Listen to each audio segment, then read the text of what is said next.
How we doing, everybody? It's Wardy here. It's May 31st, 2025, and we have plenty to get into in our latest Big Mets update segment, and this comes right after the New York Metropolitans take Game 1 of their multi-game set against the Colorado Rockies by a final score of 4-2 that we broke down this past night in our post-game coverage. Please make sure to check it out should you guys have interest, as I broke everything down, innings 1 through 9.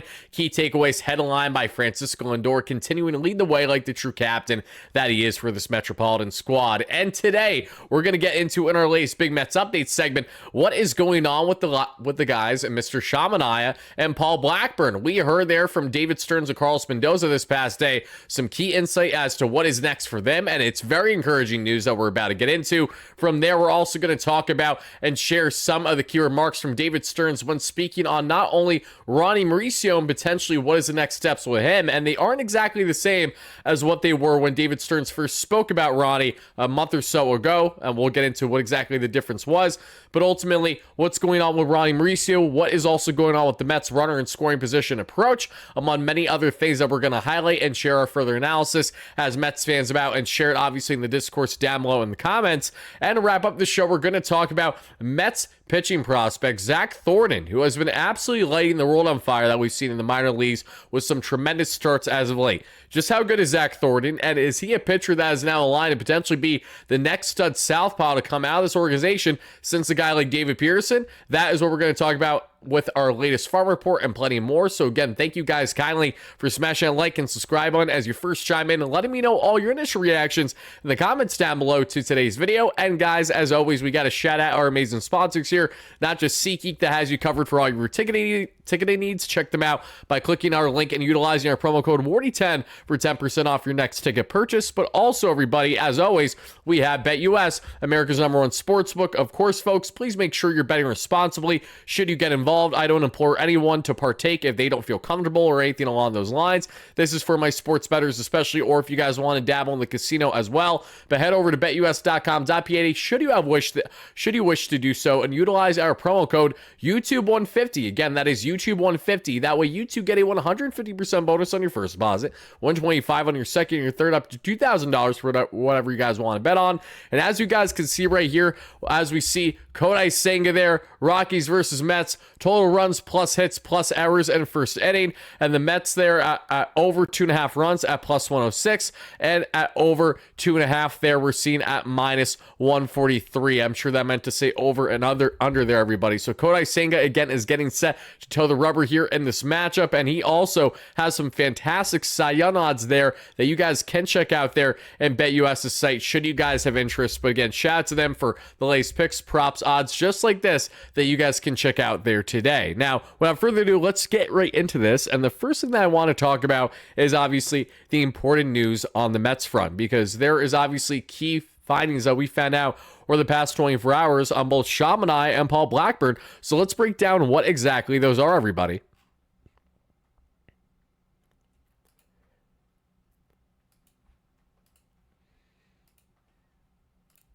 Alrighty, folks, as you guys can see, and this initially broke from Carlos Mendoza as well as David Stearns that we saw this past day.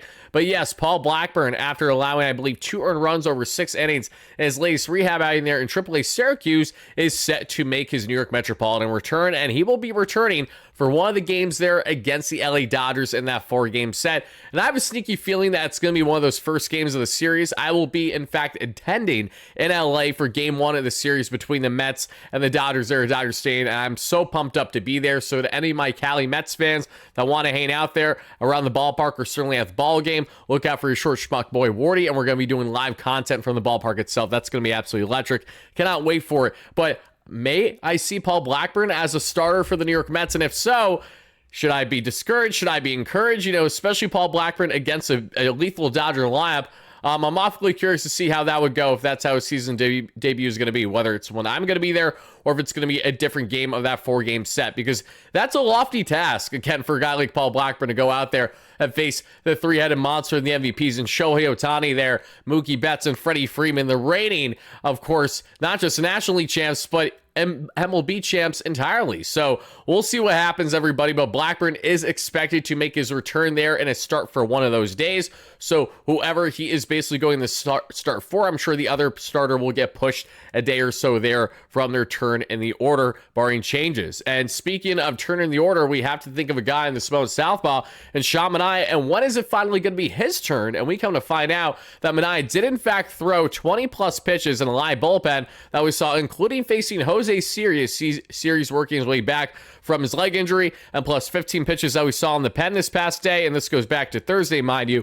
He'll face batters one more time before starting a rehab assignment. So great news, everybody. Frankie Montas has officially began his rehab assignment. He's through 2 rehab assignments now, and he's been up to north of 50 pitchers or so. Sean Manaea will have one more bullpen like this, basically a live BP, and then he'll be set for a rehab assignment to begin June. So the expectation for both Montas and Sean Manaea to return in the month of June, hopefully somewhere in the middle of June, because it's not going to happen the first week or so at this rate. Obviously, this is still very encouraging to see, and these are 2 guys that are expected to have quite the impact for this Mets rotation. Because on one hand, you have Frankie Montas, who's coming out of, a solid season between the Reds and the Brewers. Made some fine adjustments when he landed with the Brewers after the trade deadline that David Stearns especially made note of and liked heading into the offseason. That's why the Mets were so comfortable to sign someone like Frankie Montas early and pretty much say bye-bye to Luis Severino in the process. You guys might not agree with it, but I think we should have faith in the David Stearns philosophy and what Jeremy Hefner can do once he gets his hands on him, the same way that he's brilliantly helped the guys in Griffin Canning up until Canning's latest start, which was a blunder against the White Sox, but he's been nails otherwise so far this season, and so many countless other examples in this rotation for the past couple of years, including the polishing now of David Pearson, just how well-rounded he is of a southpaw. We're going to talk about how the Mets may have the next best thing of a southpaw option for potential rotation before wrapping up the show there, Mr. Zack Thornton. But to talk further, everybody, when talking on both Sean Manaea and Paul Blackburn, these guys are going to be lethal to the Mets' success there, especially when we look at the remainder of the season, not only on a rotational front, but just on the innings eaten front. Especially if Blackburn becomes a true swingman type instead of one of the key pieces in the 6-man rotation. He's a key guy that the Mets could lean on and hopefully rely on in a Trevor Williams type fashion like the Mets did a couple years ago with Trevor at the time, before he then left to sign with the Washington Nationals as more of a starter fit. But getting back onto this one, everybody, Sean Manaea, very excited to see the Simone Southpaw work his way back, claw his way back to this Mets team. And with Paul Blackburn, really just curious to see what his best upside is as a Met, or if it's really going to tap out at 6 innings of 300 run ball, and that's like the best of the best you're going to get from Blackburn. Can we see him have some rock solid outings, working that ground ball rate? If there's one thing that I feel awfully confident about, it is Paul Blackburn kind of coming in and not being batting practice, hopefully, with the exception of the Dodgers, because the Mets have done a fantastic job this year on their home runs per 9. They're the best in Major League Baseball, and their pitching staff as a whole. You can check this out for Fangraphs among other websites. And when you go on and look at what's made them so good this season, it's not just their strikeout rate, but it's their ground ball percentage. The Mets' ground ball percentage among their starting staff is amongst the best in baseball. And when you bring in a ground ball type pitcher already on Paul Blackburn, that's going to bode well, really good for them if they continue the philosophy that they've had over the past year plus with their pitching lab. Add that then with Sean Manaea, the Simone Southpaw, who made that arm slot change that we saw over this past year, right around mid-season, doing his best Chris Sale impression and getting swing and misses galore, especially lefty-lefty matchups with the sweeper, the sinker upstairs. A lot to like there with Sean Manaea. So once Sean gets going, I think this Mets team, again, has yet to hit its peak this year, especially when you only have a guy in Juan Soto who currently has a 250 batting average and, a 750 or so OPS. And, speaking of Juan Soto, guys, I do want to show you a quote real quick because I think it really is a great example as to where Soto's mentality is currently at, and ultimately maybe how us Mets fans should feel to an extent about the current situation of his lack of performance.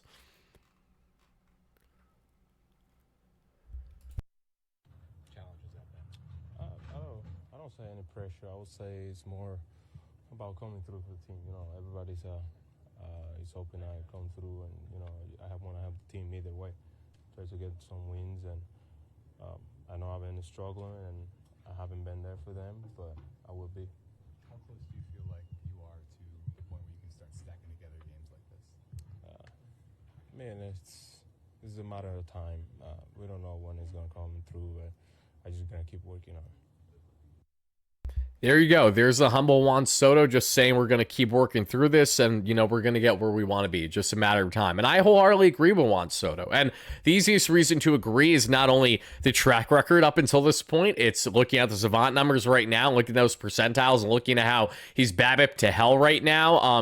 Really, really frustrating for him. Has been smoking baseballs at a ridiculous rate this year. But what has been the bigger bugaboo we've seen with Juan Soto, it's been taking too many pitches in the zone versus previous years. It's also a lack of confidence that we've seen that's kind of blended with some really, really bad luck, but a lot of balls falling short on the morning track. That'd be home runs in other stadiums, among other things, and also just having, again, a high ground ball rate, everybody. That's, I think, a key standout more than anything out of this. So that ground ball rate has really stuck out like a sore thumb for him, and the lack of going for opposite fielder and going more pull side, especially topping over those balls for ground outs, has not been ideal. So again, Juan Soto is far from the player that he wants to be this season, but there's no denying that he will get there. Once he does get there, no different than Francisco Lindor getting there as a Met when so many fans were quickly writing him off foolishly just because they, again, didn't have patience beyond, a couple minutes, because that's how bad today's, patience scale is, when all we do is just, especially when it comes to attention span, we're on our phones 24/7.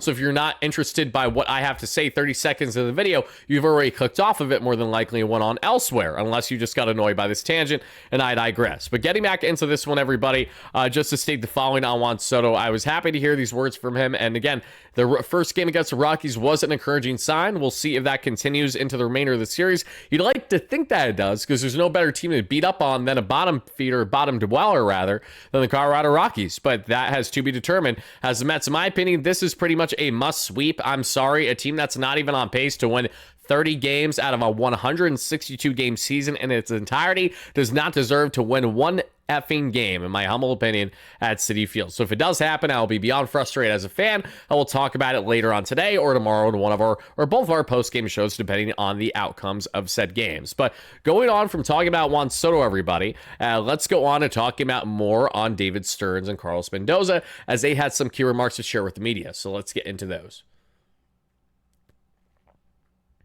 It's statistical randomness, or if there's something about an approach.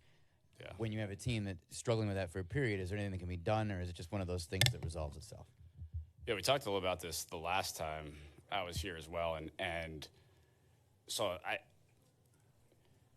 I'll see if I can be as consistent as possible with how I respond to this. But I think there is a skill in slowing down the moment, and I think there is a skill in handling pressure, and putting yourself in the best frame of mind to succeed in those moments when the intensity is a little higher. Once you do all of that, I think the result is still somewhat random. And there are still smaller sample sizes by nature with runners in scoring position. With that said, we clearly have not been good in that spot over the course of the year, and more recently over the last 10 days, 2 weeks.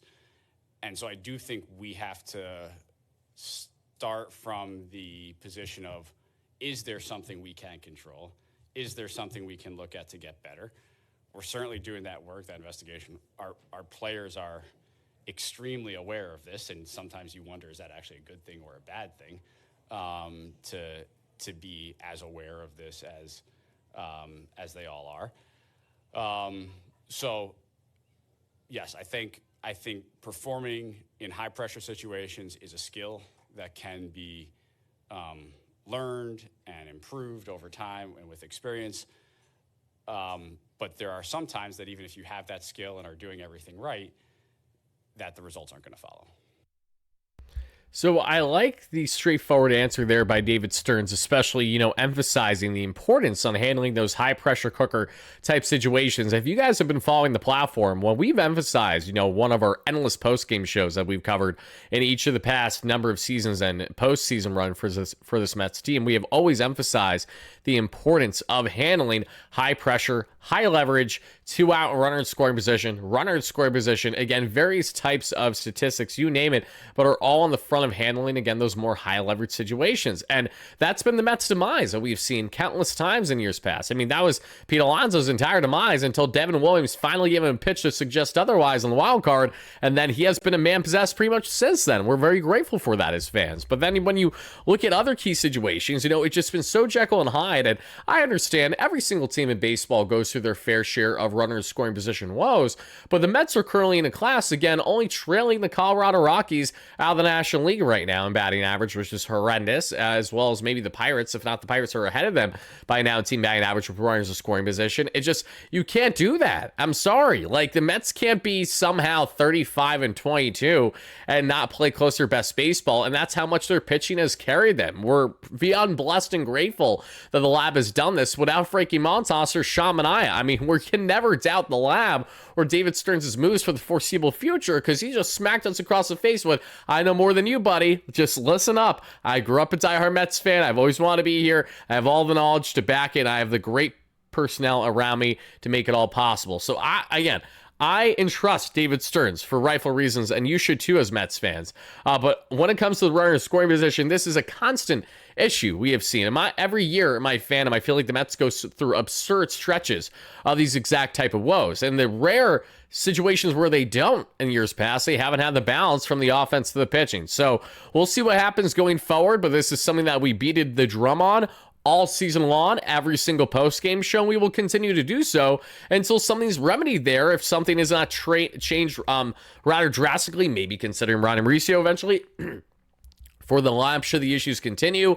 Among other things, I would like to again see the proper changes, adjustments made, and also continuing to reward the guys that deserve to be rewarded. No excuse to have Brett Beatty not in the starting lineup in Game 1 against the Rockies and the lefty Freeland. I don't care that it's a lefty. It's Colorado Rockies, and he did really well against Brett Beatty, and one of the best relievers that the Red Sox have to offer. That is also a lefty not all that long ago. So, again, I understand Mendy has his reasons. At the same time, sometimes I just don't simply agree with those reasons. And Brett Beatty has been swinging a better bat as of late, and the defense alone should warrant him in there every single day. So thank you for coming to my TED Talk, which states the following on the title: why Brett Beatty should be an everyday player for the New York Mets. But now heading into this one, let's get into some other key comments from David Stearns.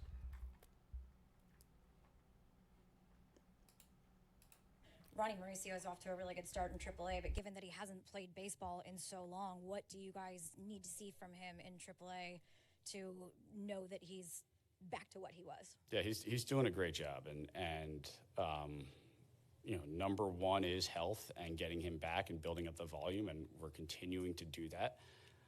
But anytime you see players consistently hitting lasers all over the field, which is what he's doing right now in AAA, you pay attention. And so we're paying attention, and we'll continue to monitor that and see where it goes. Ronnie Mauricio is off to a really good start in AAA, but given... They're paying attention, folks. To my Ronnie Mauricio truthers, stand up. I'm speaking to you. Listen, I don't want Ronnie Mauricio to get rushed up to this Mets team in the circumstance that it leads to potential injury again, God forbid, or, he's just not at all defensively sound. And, outside of getting your limited platoon DH reps between a guy like himself and maybe a Mark Vientos, there isn't a whole lot going there. So I completely understand wanting to make sure he gets his seasoning in the minor leagues. And that's why, again, while the bat has been tremendous, I don't expect him called up tomorrow. Do I think there is a route where Ronnie Mauricio is called up before the trade deadline and before the All-Star break? Yeah, I do think that is in the realm of possibility. Ronnie's getting consistent reps now at third base, at second base, and we've been covering him every single day here on the platform since he started his rehab assignment in the low A, and then working his all the way up there that we've seen now with Syracuse, looking locked in, smoking baseballs, hitting them consistently 100 to north of 110 miles per hour. His early little savant numbers that you guys can see are just, again, one of the hardest hitters in minor leagues. Tremendous barrel rate right now. Bat speed is through the roof. And I understand minor leagues is not going to necessarily be the same transition at the major league level, but Ronnie already has an MLB quality bat. And I don't think it takes a rocket scientist to figure that one out either. That's why he's batting right around 560 with north of a 1,500 OPS throughout his first 10 10 games or so for the Syracuse Mets. So not too shabby if you ask me, as he just stripped his third home run, I believe, for Syracuse already this year, 48 hours ago. So yeah, very happy to see what's happening with the Ronnie Mauricio front. And we're going to talk more on not just Ronnie Mauricio, but the Mets minor leagues in general before we wrap up the show here for our latest prospect report. But in simple terms, do I think that Ronnie Mauricio is batting so well now that it not only is gaining the attention of David Stearns, but is warranting the potential call-up should the opportunity present itself? Yes, especially when you look at the current roster spot to a guy like Jared Young. Jared Young and Ryan Mauricio do not feel drastic differences in your player performance outcome. And I would argue that Ryan Mauricio gives you more at the major league level now, at least from the base running ability, because he's a stud when he's base running right. Just make sure he doesn't get hurt this time. And secondly, the bats and ball skills. You know, Ronnie needs a bit more seasoning for sure batting from the right side of the plate. He is a much weaker righty batter, in my opinion, than a lefty batter. And that's one of those things where I'm curious if he kind of goes the Cedric Mullins route eventually, where he just goes from being a switch hitter to a one-sided hitter, predominantly from the left side. So that way he can really max out just focusing on that hitting approach and being the best hitter he can be in those situations. But for now, Ronnie, though, is a very interesting batter, has so much raw tools and raw ability, and the key word there is raw because he has a lot more developing to do. And it very well can be a situation that when he is called up by the Mets at some point in the season, he may underwhelm after having a red-hot first couple of games. If that happens, okay, is what it is. And then you move on from there, and you work on his development. If it's best to send him back down for consistent playing time, if, say, the Mets are going to limit it because they're focusing on a win-now stage, that's fine, too. But at least they didn't at least try to bring him up at the major league level again this year. So what once felt like an almost afterthought for a guy that could potentially impact the Mets at all this year has quickly played himself into a position now that you will be surprised if Ronnie Mauricio is, A, not only called up this season, but 2, isn't called up in the first half of the year. You know, that feels like it's almost like a foregone conclusion at this point. But again, I'm not David Stearns. I only know so much as a respected Mets fan, so I guess we'll just let time do the talking there. And we'll continue to give you guys daily Ronnie Mauricio updates because, man, oh man, has he been tearing the cover off the baseball. But now, guys, let's go on to a topic that I'm really excited about because this guy has been jaw-droppingly good, like unbelievably good. Guys, let's break down what is standing out so much. Well, yes, Mr. Zack Thornton, the potential next stud. The potential next stud for not only the New York Mets, but like in general, one of the better Southpaws that we have seen in the recent history of the organization. Because again, when I think of quality lefties right away, at least guys that had success at the MLB level, even if it wasn't consistent, you think of the hometown kid and Steven Matz, or you think of obviously the newer version and David Pearson, who, in my opinion, David Pearson has been better than Steven Matz has ever been in his career. Pearson has a top 5 ERA Major League Baseball going past the past calendar year plus since he got back from his hip surgery in early 2024 in June. But Zack Thornton, guys, he has been absolutely dominant that we have seen at the minor league level, and he really has not skipped a beat whatsoever. Thornton helped the Rumble Ponies to a 2-0 victory over the Bay Sox in just 7 innings, and the offensive contribution came courtesy of guys like Jet Williams at shortstop with a run scored and a walk, 281 average, 845 OPS for him. Nicky Morabito at center field, 1 for 3, 270 average, 747 OPS. Ryan Clifford, 1 for 3, 229 average, 764 OPS. LaRusso at DH, 2 for 2, 282 average, 771 OPS. We see Alex Ramirez, 1 for 3. Kevin Parada, 1 for 2 with a run scored. He's batting $172. We're making ourselves up to the Mendoza line, baby. Don't get me too excited.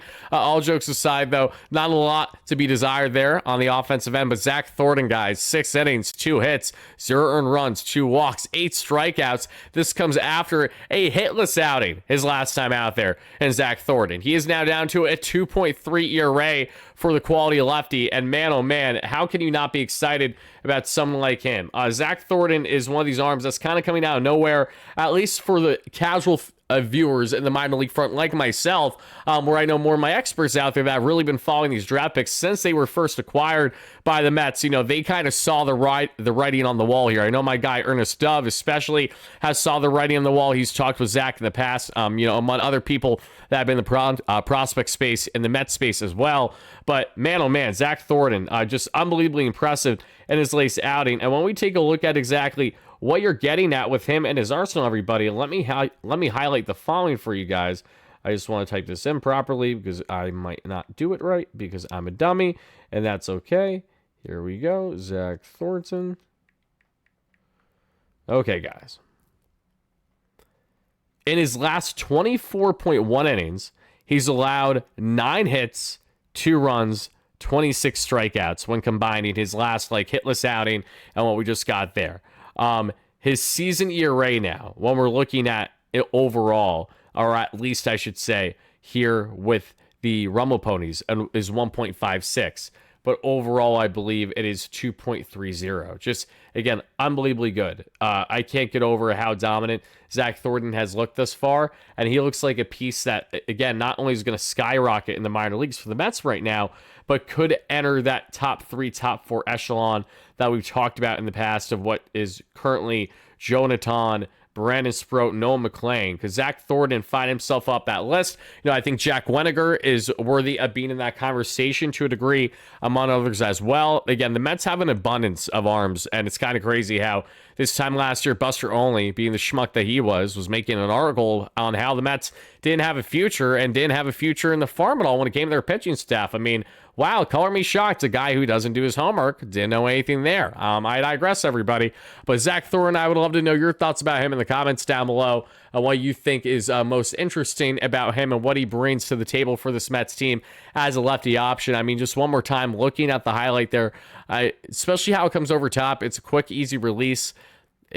He's simple. He doesn't look like a guy that I think is going to be overly deceptive, but he might be very crafty with what he could potentially do deeper in the lab with guys like Jeremy Hefner, Desi Driscoll, Eric Yeagers, you name it. I think there's a lot of potential here for a guy like Thornton, so we will see what is next for him potentially at the Mets minor league level, and it obviously looks like he is going to get a taste of Syracuse before the season's done. Let's just see if David Stearns will be aggressive enough to consider moving him to Syracuse before the first half of the season is done. That is a big question I have for him personally.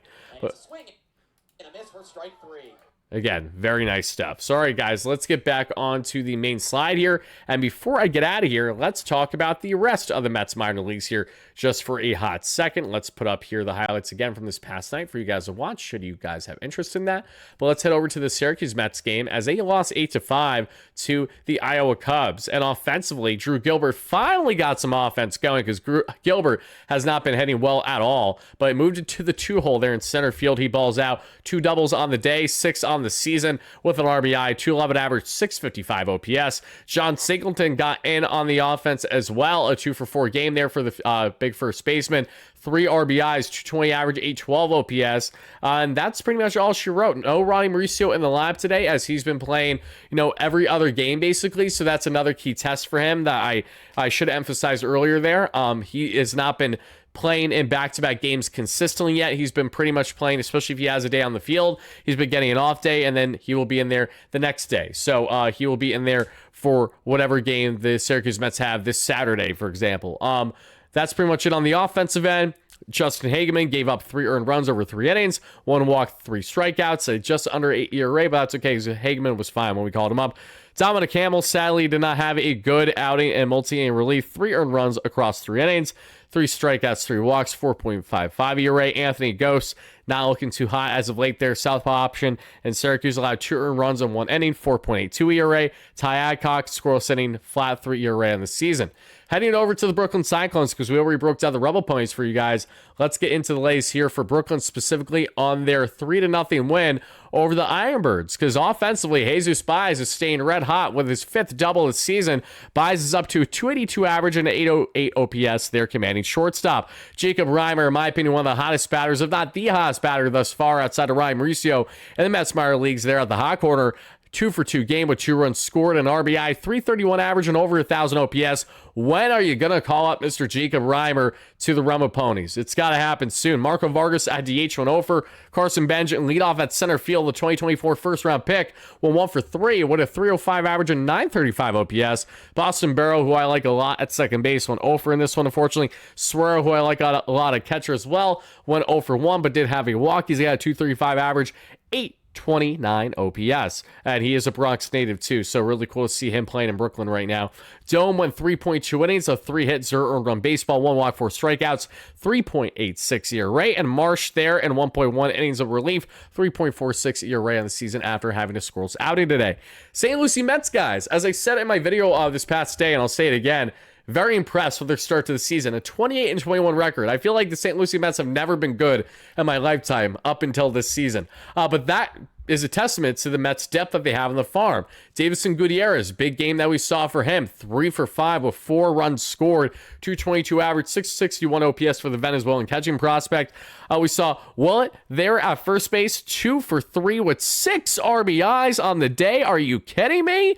Oh my goodness. He had not 1 but 2 home runs, 7 already on the season, a 245 average and an 894 OPS. Willie Fanas looking nice there, 3 for 5 game for the former IFA signing with a couple RBIs, 222 average, 528 OPS. We see Villavench, I'm going to butcher his name in center field, but you guys know what I'm talking about. 5 RBIs, 282 average, 769 OPS. Let's see. Villavicencio? I'm butchering it. I'm butchering it big time right now, Wardy. You got to lock in. Colin Houck at shortstop, the 2023 first round pick, the final pick, and final first round pick by Billy Epler as a Mets GM, with an RBI, 2 for 6 game, 229 average, but very encouraging. 759 OPS. This is great to see because Houck had a very underwhelming first year in pro baseball last year, so I'm really happy to see that. And pitching wise, Murata had a really nice outing again. 5 innings of 1 run, 0 earned run baseball, 3 walks, 6 strikeouts, 3.52 ERA. Hodges went to Shutty and had a 2.89 ERA. Arnid, not Travis Darno, but Arnid, 1 inning, scoreless, 4.3 ERA, and De Leon with a 7.7 ERA. 1 inning, and that's about it. Guys, that is going to do it for our latest prospect breakdown. That's going to do it for our latest Big Bets Updates video, talking about the latest there on Manaea, Paul Blackburn, Ryan Mauricio, Juan Soto, runners and scoring position woes. Zack Thornton, is he going to be the next stud of a Southpaw, potentially for the Mets rotation within the next year or two? Let me know all your thoughts again in the comments down below, everybody, especially on the Soto front. I'm curious to know them. Thank you guys again so much for watching. This is your guy, Wardy, signing out. Let's go Mets, baby. Peace out, everybody.